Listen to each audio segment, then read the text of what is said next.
زندگی یہ نہیں ہے کسی کے لیے، زندگی ہے نبی کی، نبی کے لیے۔ حاضرین بزم، شرکائے محفل، السلام علیکم ورحمۃ اللہ تعالی وبرکاتہ۔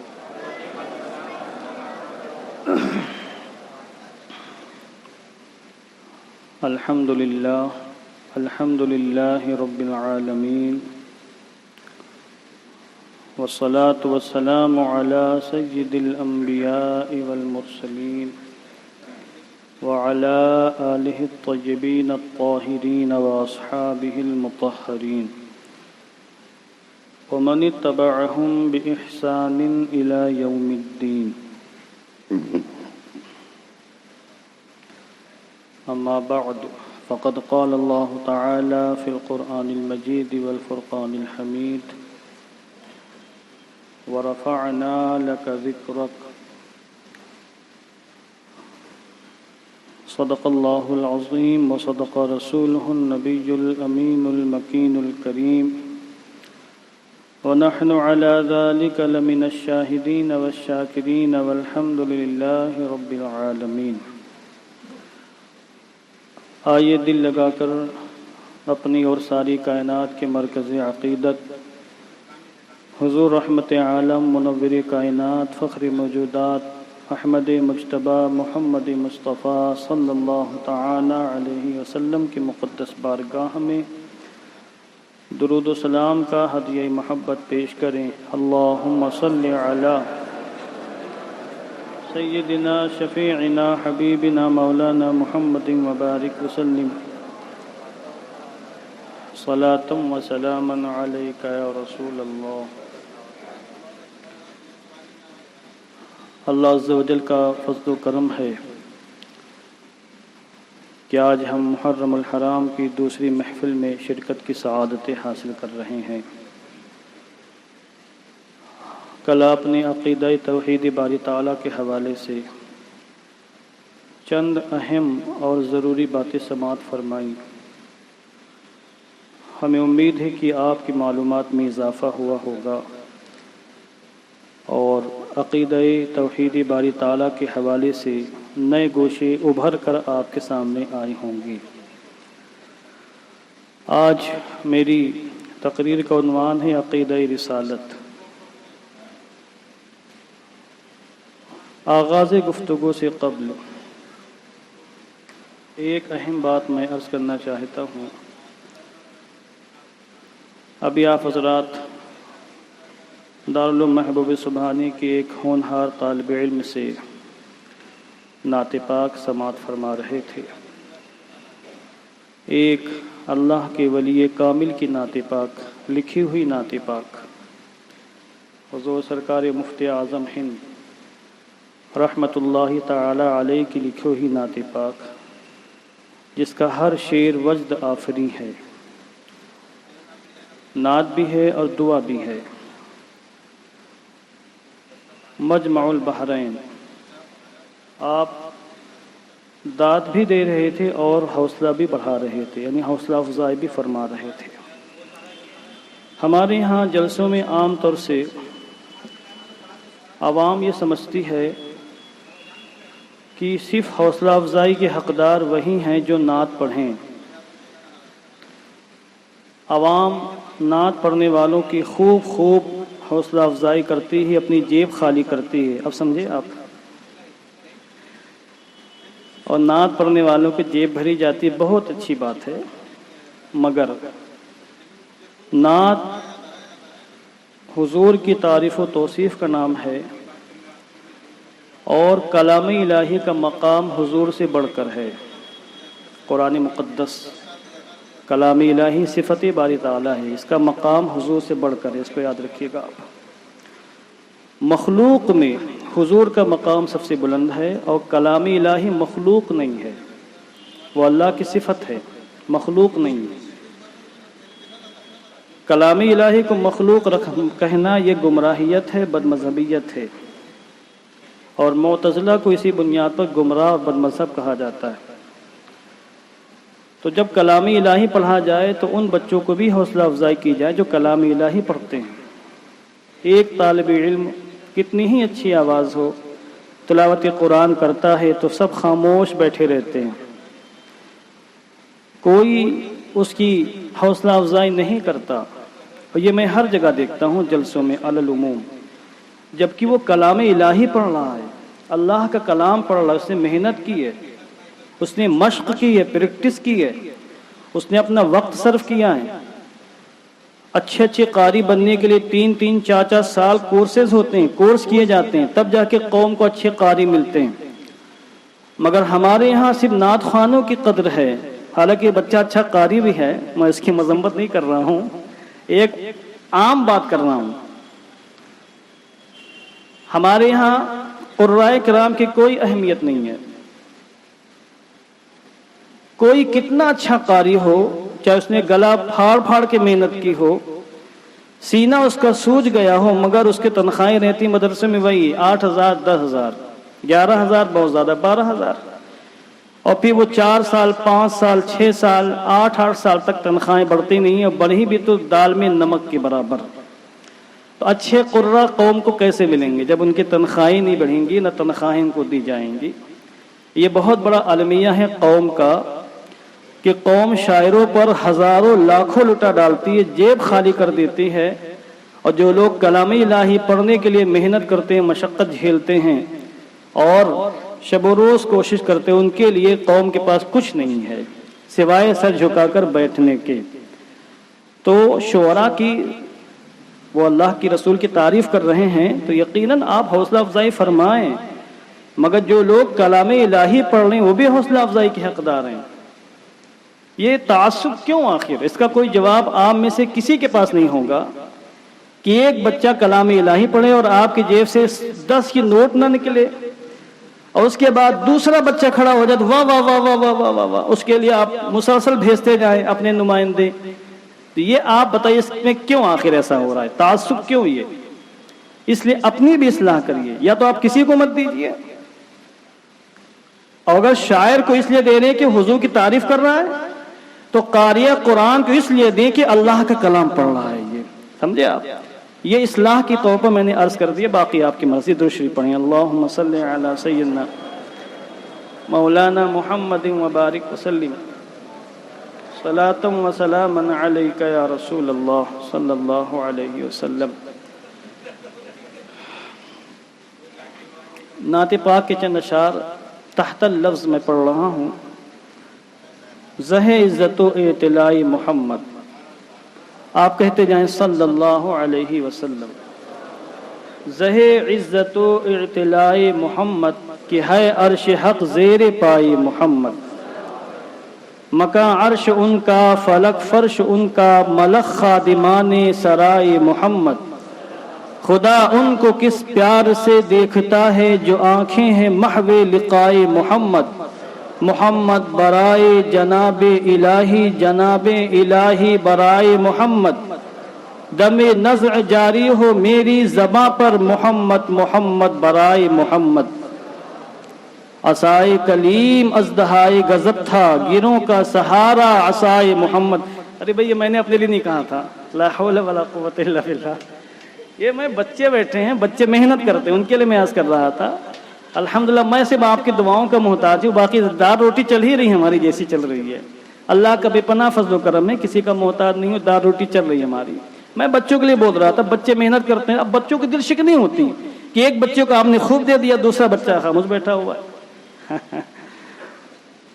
عصائے کلیم ازدہائے غضب تھا گیروں کا سہارا عصائے محمد۔ اور ایک بہت پیارا شعر ہے، خدا کی رضا چاہتے ہیں دو عالم، خدا چاہتا ہے رضائے محمد صلی اللہ تعالی علیہ وسلم۔ معزز حضرات، سامعین محترم، اللہ عز و جل نے ہمیں پیدا فرمایا، اشرف المخلوقات بنایا۔ انسان کو اللہ نے اپنی مخلوق میں سب سے اشرف بنایا ہے، کیونکہ انسان کے پاس ایک ایسا جوہر ہے جو دیگر مخلوق کے پاس نہیں ہے۔ اسی جوہر کی بنیاد پر اللہ نے تاج کرامت انسان کے سروں پر رکھا ہے۔ اور پھر انسان کی رہنمائی کے لیے عقل اسے عطا فرمائی، دیکھنے کی قوت، سننے کی قوت، چھونے کی قوت، چکھنے کی قوت، پکڑنے کی قوت، طاقت کی قوت، چلنے کی قوت، سوچنے کی قوت، مختلف قسم کی طاقتیں اللہ نے انسان کو دیں، اور پھر ان سب کا رہنما اور قائد اعظم انسان کی جسم میں عقل کو بنا کر اللہ نے عطا فرمایا۔ عقل انسان کا تعاون کرتی ہے، انسان کی ہدایت کا سامان فراہم کرتی ہے اور بتاتی ہے کیسے چلنا ہے، کیسے اٹھنا ہے، کیسے بیٹھنا، کیسے سوچنا ہے، کیسے بولنا ہے۔ مگر ہدایت حاصل کرنے کے لیے، منزل مقصود تک پہنچنے کے لیے عقل کافی نہیں ہے۔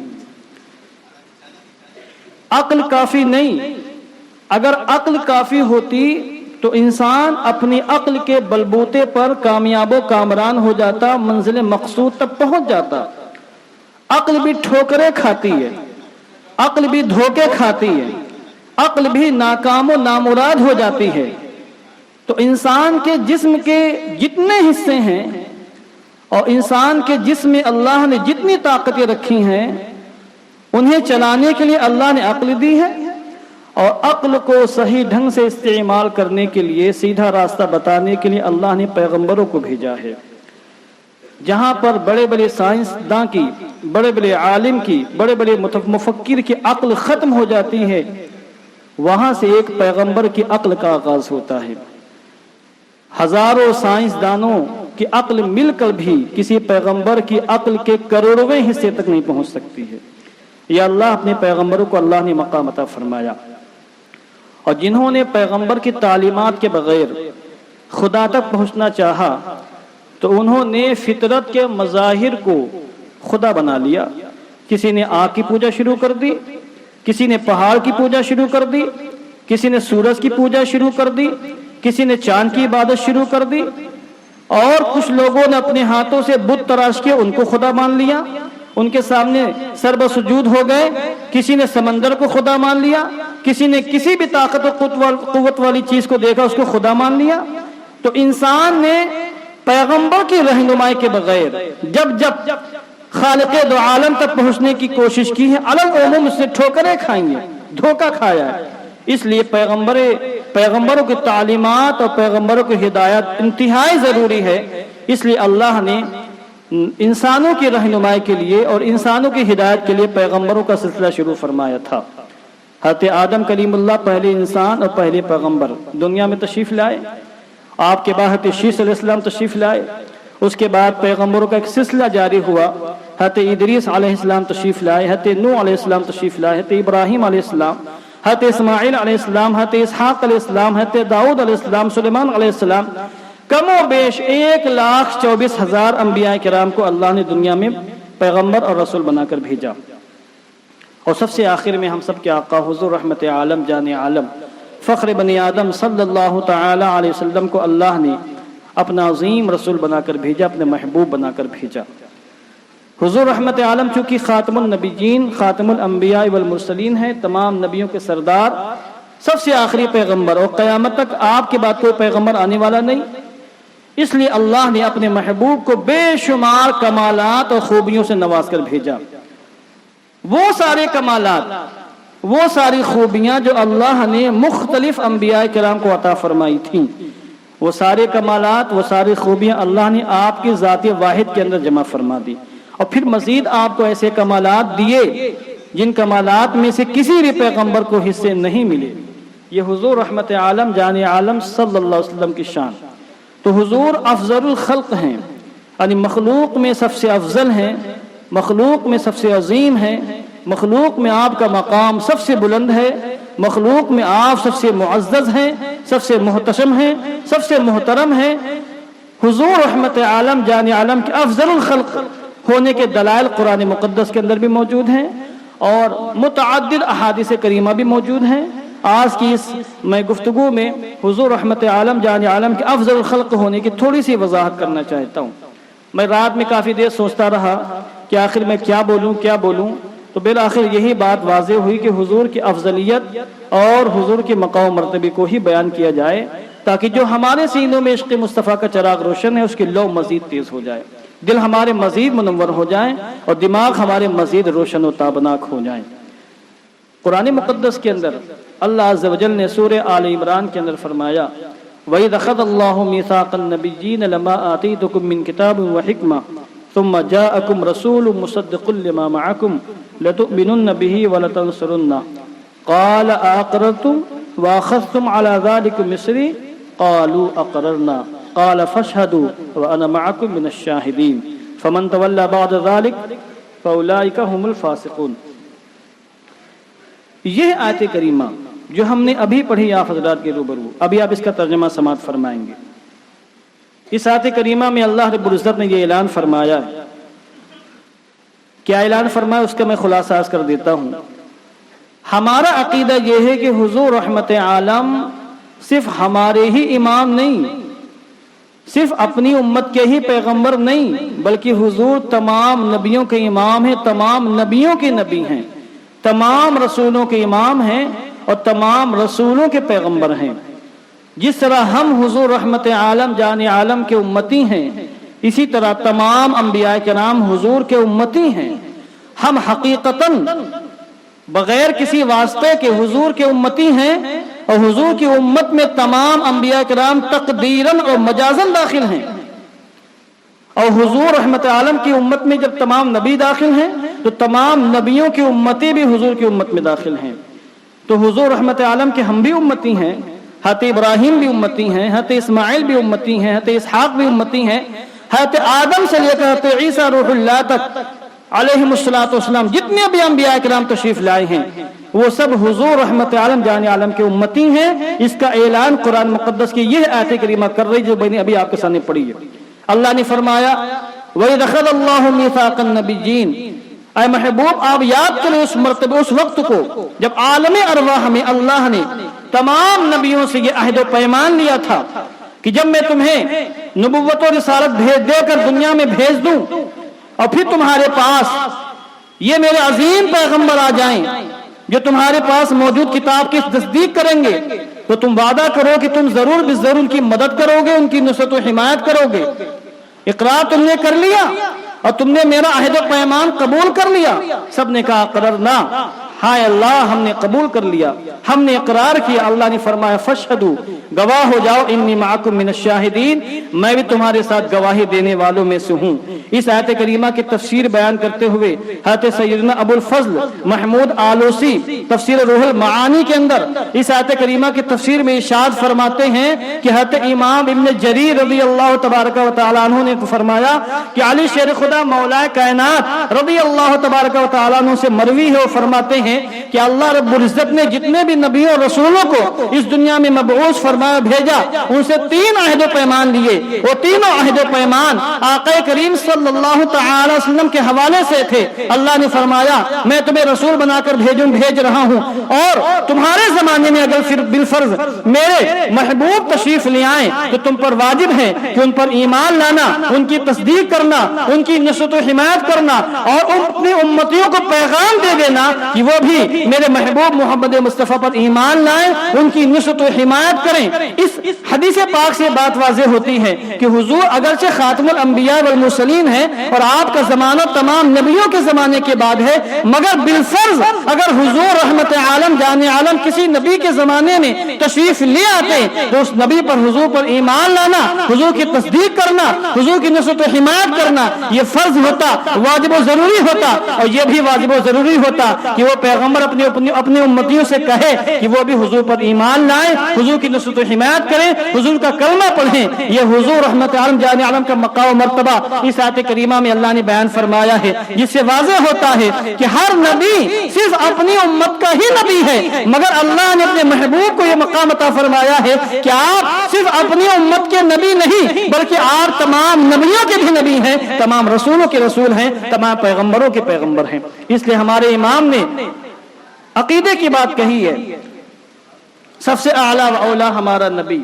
سب سے بالا و والا ہمارا نبی، اپنے مولا کا پیارا ہمارا نبی، دونوں عالم کا دورہ ہمارا نبی، جس کو شایع ہے عرش خدا پر جلوس ہے، وہ سلطان والا ہمارا نبی، جس کے تلووں کا دھون ہے آب حیات ہے، وہ جان مسیحا ہمارا نبی، قرن بدلی رسولوں کی ہوتی رہی، چاند بدلی کا نکلا ہمارا نبی، جیسے سب کا خدا ایک ہے ویسے ہی ان کا ان کا تمہارا ہمارا نبی، سارے اونچوں میں اونچا سمجھیے جسے ہے اس اونچے سے اونچا ہمارا نبی، سارے اچھوں میں اچھا سمجھیے جسے ہے اس اچھے سے اچھا ہمارا نبی، غمزدوں کو رضا مژدہ دیجیے کی ہے بے کسوں کا سہارا ہمارا نبی۔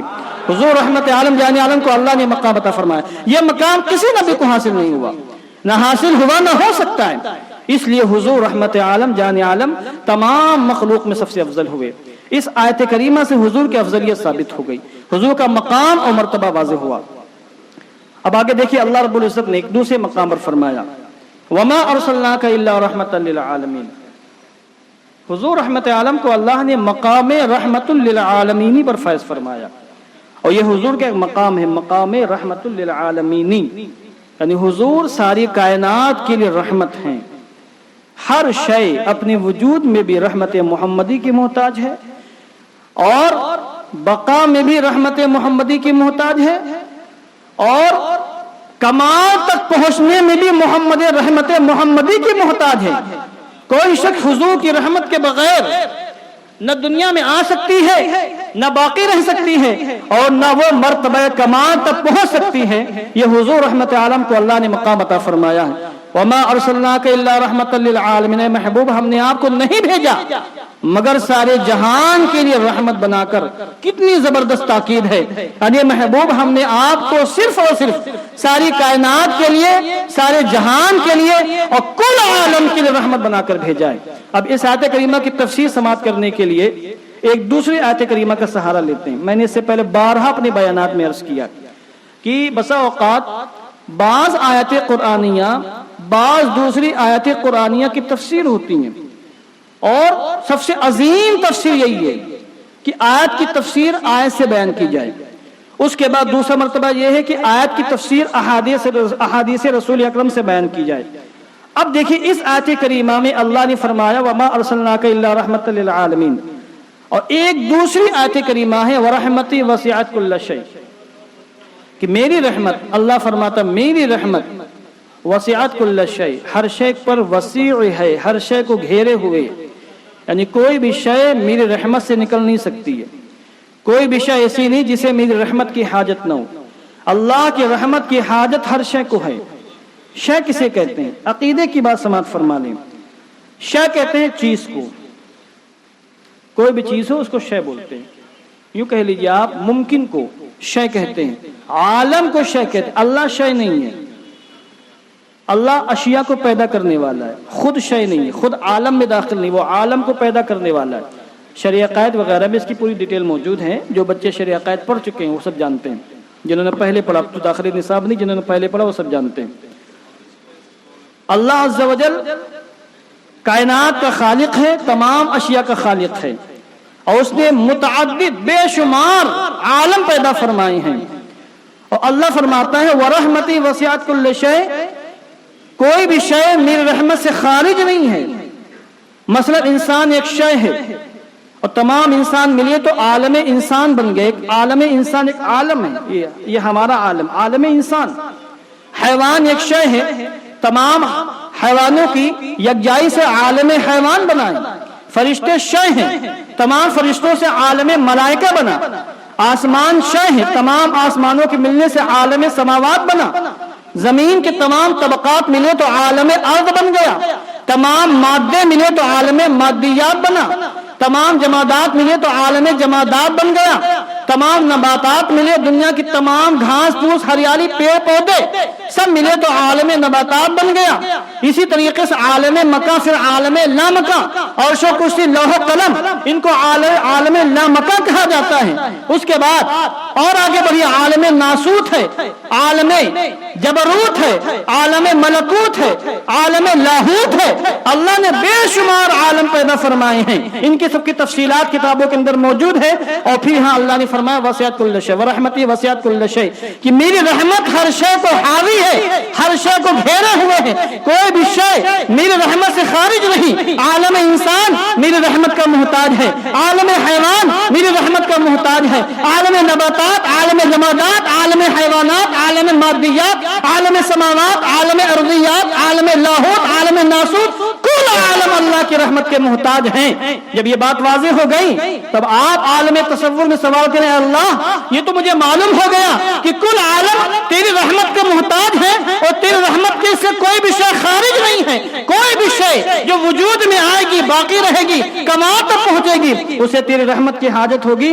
مگر اے اللہ یہ تو بتا دے تیری رحمت ہے کیا. اگر ہم تیری رحمت کو تلاش کرنا چاہیں, تیری رحمت کو حاصل کرنا چاہیں, تیری رحمت کو دیکھنا چاہیں, تیری رحمت کے در تک پہنچنا چاہیں, تو یہ بتا دے تیری رحمت کا در کہاں ہے, تیری رحمت کہاں ملے گی. تو اللہ کی قرآن مقدس کی دوسری آیت کریمہ ارشاد فرما رہی ہے, وما ارسلناک الا رحمت للعالمین. اللہ نے اس آیت کریمہ میں واضح فرما دیا, کیا میرے بندو جب تمہیں ورحمتی وسعت کل شیء سے یہ بات معلوم ہو گئی کہ کوئی بھی عالم, کوئی بھی شے, کوئی بھی مخلوق میری رحمت سے خارج نہیں ہے, اور جب تم میری رحمت کو تلاش کرنا چاہتے ہو تو سن لو میری رحمت محمد مصطفیٰ ہے, میں نے ان کو ساری کائنات کی رحمت بنا کر بھیجا ہے.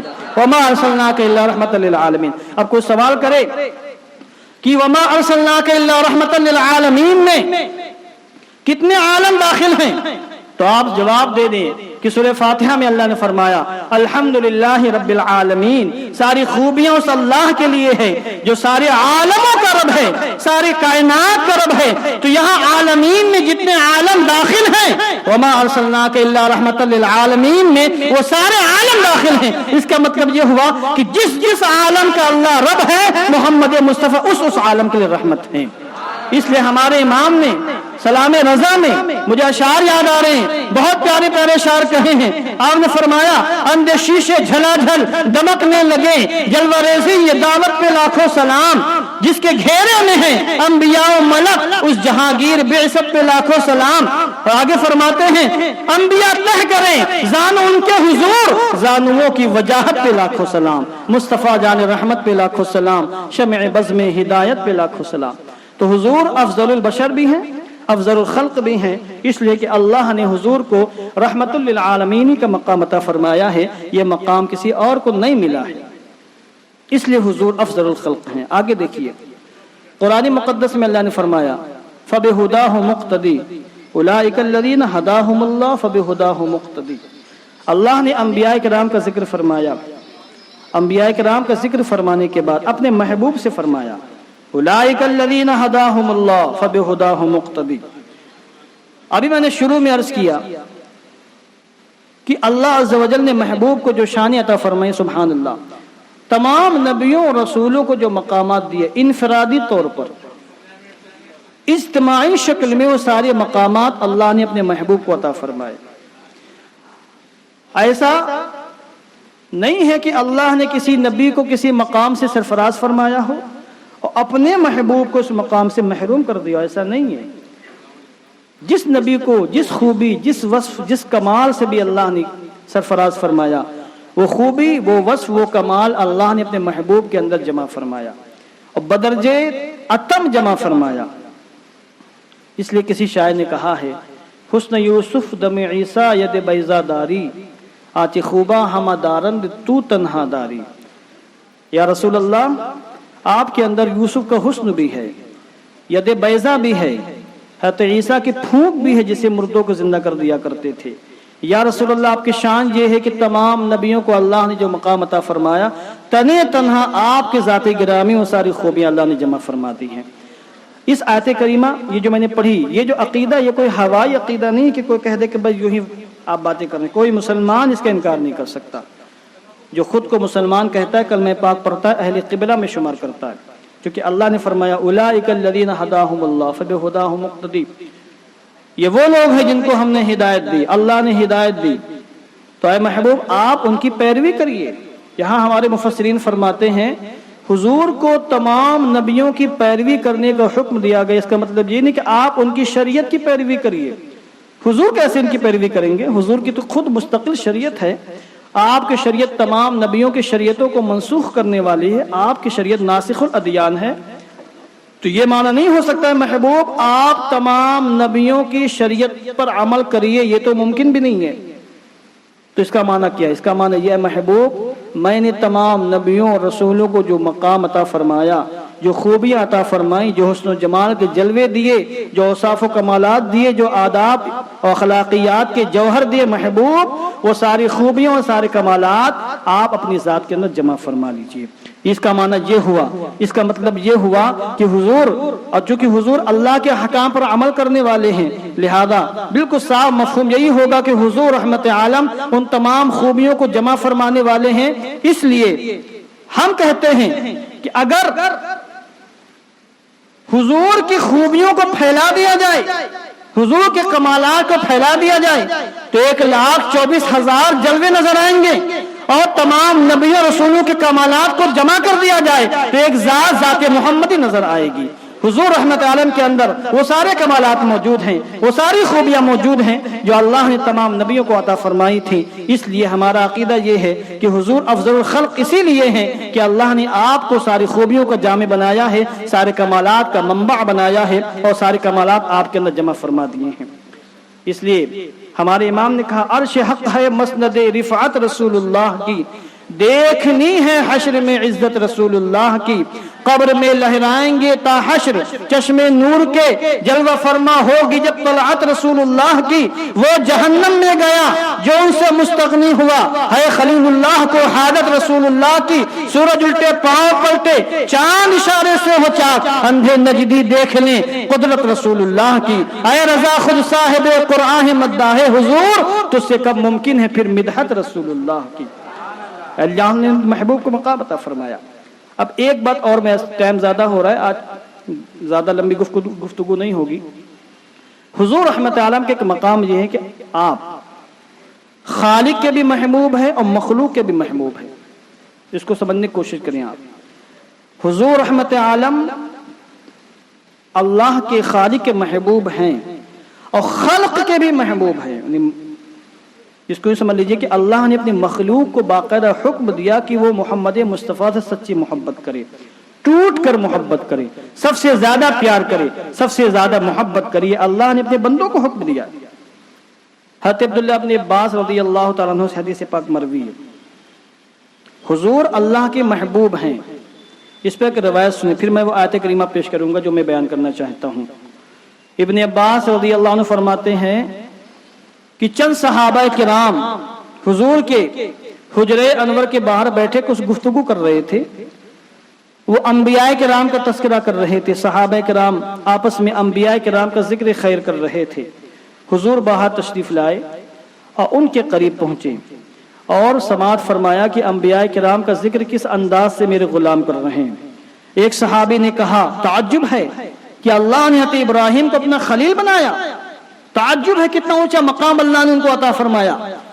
دوسرے صحابی نے کہا اس سے بڑی تعجب کی بات یہ ہے کہ اللہ نے حضرت موسیٰ کو اپنا کلیم بنایا، نجی اللہ ہے وہ۔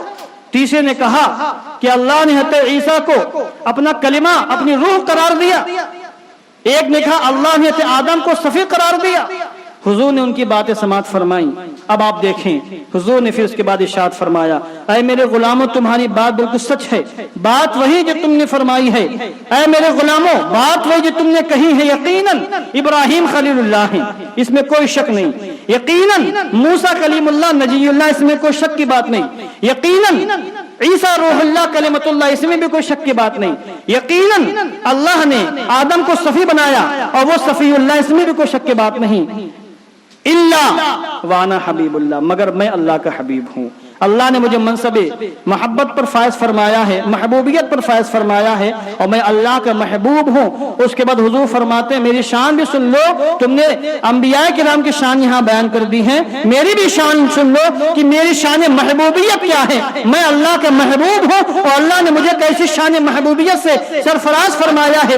آپ نے اپنی محبوبیت کا اعلان فرمایا اور پھر آپ نے اپنی زبان اقدس سے یہ ارشاد فرمایا کہ انا حامل لواء الحمد یوم القیامہ ولا فخر، اے میرے بندوں، اے میرے غلاموں، میں قیامت کے میدان میں حمد کا پرچم اٹھائے ہوئے رہوں گا اور لواء الحمد میرے ہاتھوں میں ہوگا، جس کے اندر تمام انبیاء مرسلین ہوں گے، قیامت تک آنے والے تمام مسلمان ہوں گے، وہ میری تعریف و توصیف کر رہے ہوں گے، مگر اس پر مجھے فخر نہیں ہے۔ اس کے بعد حضور نے ارشاد فرمایا کہ ان اول شافعین و اول مشفع یوم القیامہ، قیامت کے میدان میں سب سے پہلے میں شفاعت کروں گا اور قیامت کے میدان میں سب سے پہلے میری شفاعت قبول کی جائے گی، ولا فخر، مگر مجھے اس پر بھی فخر نہیں ہے۔ اس کے بعد حضور نے فرمایا وانا اول مؤمن یحرق حرق الجنہ فیفتح اللہ لی فیدخلنیہا ومعی فقراء المسلمین ولا فخر۔ حضور فرماتے ہیں اور میری شان محبوبیت یہ ہے کہ قیامت کے میدان میں سب سے پہلے میں جنت کی کنڈی کھٹکھٹاؤں گا، جنت کا دروازہ اللہ میرے لیے کھولے گا، اس کے بعد مجھے اندر داخلے کی توفیق دے گا، میں اندر داخل ہوں گا اور میرے ساتھ غریب فقیر مسلمان ہوں گے، میں غریب فقیر مسلمانوں کے ساتھ سب سے پہلے جنت میں داخل ہوں گا، مگر اس پر مجھے فخر نہیں ہے۔ اور میرے غلاموں، میری شان محبوبیت یہ ہے انا اکرم الاولین والآخرین ولا فخر، میں اولین آخرین میں سب سے زیادہ عزت والا ہوں، سب سے زیادہ مکرم ہوں، سب سے بڑی شان والا ہوں، مگر اس پر مجھے کوئی فخر نہیں ہے۔ اللہ کا میں محبوب بندہ ہوں، اللہ نے مجھے محبوبیت کے مقام پر سرفراز فرمایا ہے۔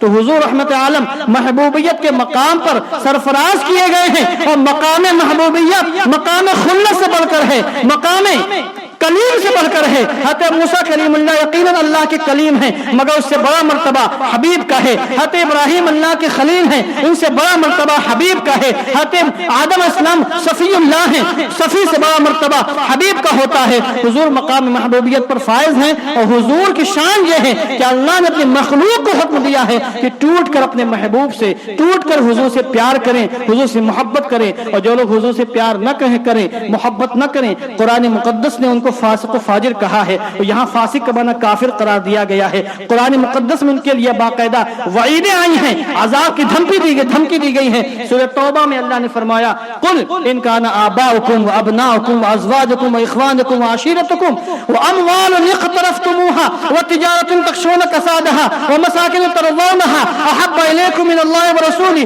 وجہاد فی سبیلہ فتربصوا حتی یأتی اللہ بامرہ واللہ لا یہدی القوم الفاسقین۔ آپ غور فرمائیں، اللہ نے کتنی زبردست اپنے محبوب کی شان بیان فرمائی ہے اور اپنے محبوب کی زبانی بیان فرمائی ہے، اور اللہ نے فرمایا محبوب آپ زبانی اقدس سے اعلان فرما دیں اور اپنے غلاموں سے کہہ دیں اے میرے غلاموں، اگر تمہارے ماں باپ، تمہارے بیٹے، تمہارے پوتے، تمہاری اولاد، تمہاری بیویاں، تمہارے خاندان والے، تمہارے بھائی، تمہارے رشتہ دار، تمہاری تجارت، تمہارا مال اور تمہاری مکانات تمہیں راہ خدا میں جہاد کرنے سے زیادہ اور اللہ اور رسول سے زیادہ محبوب ہیں، فتربصوا، تو انتظار کرنا اللہ کے عذاب کا، حتی یأتی اللہ بامرہ، یہاں تک کہ اللہ اپنے عذاب کو لے آئے، نازل فرما دے۔